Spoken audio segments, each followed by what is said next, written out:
चलो मान लिया यहाँ का कानून है, पर आपको ये मालूम होना चाहिए यहाँ का कानून यहाँ तो चल सकता है, पर जब हम ऊपर जाएंगे तो ऊपर वाला कानून भी काम करेगा, नीचे वाला कानून काम करने वाला नहीं है। ऊपर वाला काम करेगा, वहां तो ऊपर वाले कानून चलेंगे। अरे यहाँ की करेंसी दूसरे देश में नहीं चलती है, ऊपर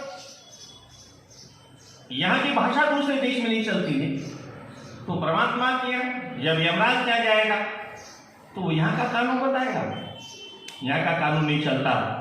इसलिए भगवान कहते स्वधर्मम निधनम श्रेय पर धर्मो भयावह। अपने धर्म का आचरण करते हुए अगर मृत्यु भी आ जाए तो श्रेष्ठकर है, दूसरे के धर्म में जीना भी मरने से भी ज्यादा भयंकर कष्टदायक होता है। इसलिए तस्मात् शास्त्रम प्रमाणम थे।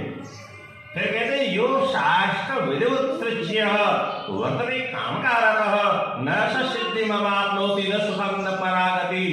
जो शास्त्र की विधि को छोड़ करके चलता है न तो सुख की प्राप्ति करता है, और परागति अर्थात उत्तम गति तो उसकी होती ही नहीं है, वह नरकगामी ही होता है।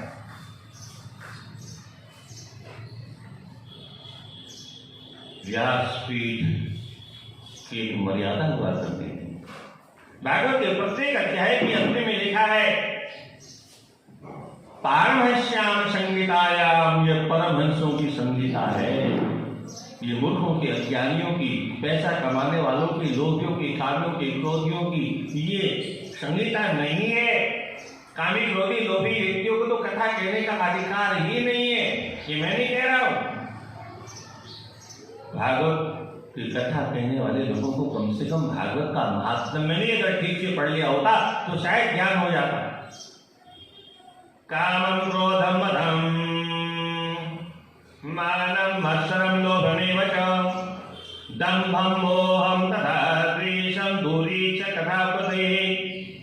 भागवत के महात्म्य में छठे अध्याय का जो 47वां श्लोक है वह श्लोक कहता है जो कामी हो, क्रोधी हो, लोभी हो, मद मात्र से युक्त हो, ऐसा व्यक्ति व्यास पीठ पर बैठ के कथा वाचन करने का अधिकारी नहीं। वक्ता के लक्षण लिखे हैं यहाँ पर, और एक विशेष बात आपको बताऊं, लक्षण वक्ता के हैं, वक्ते के लक्षण नहीं है। ये बात अलग है कि जो ज्ञानी लोग हैं, मूर्ख लोग हैं, जानते नहीं, तो जो कथा वाचने वाली देवियां हैं वो भी अपने आगे कथा वाचक ही लगाती हैं, वो कथा वाचिका नहीं लगाती, क्योंकि स्त्री पुल्लिंग का उनको ज्ञान ही नहीं है। वक्ता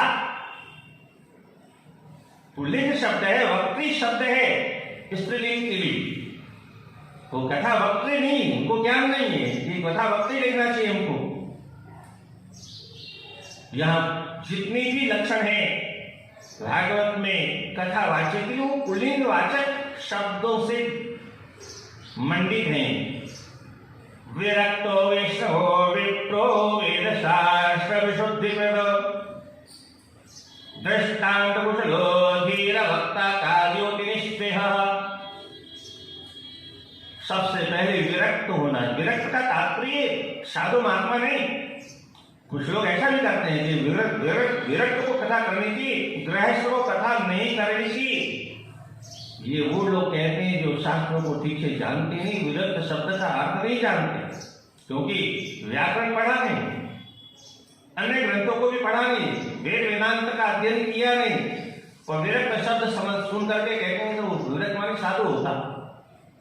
अरे आप अगर विरक्त का अर्थ साधु कर लेंगे, भागवत में जो सुदामा जी का चरित्र आता है 10वें स्कंद के 80 अध्याय में, तो वहां सुदामा जी के लिए सुखदेव जी महाराज कहते हैं विरक्तो।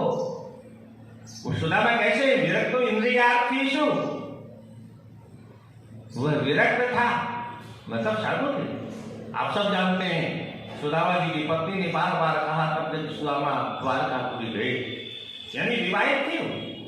फिर शब्द क्या लिखा है, कृष्णस्यासि कश्चित् ब्राह्मणो ब्रह्मवित्तमः विरक्तो इंद्रियार्थेषु।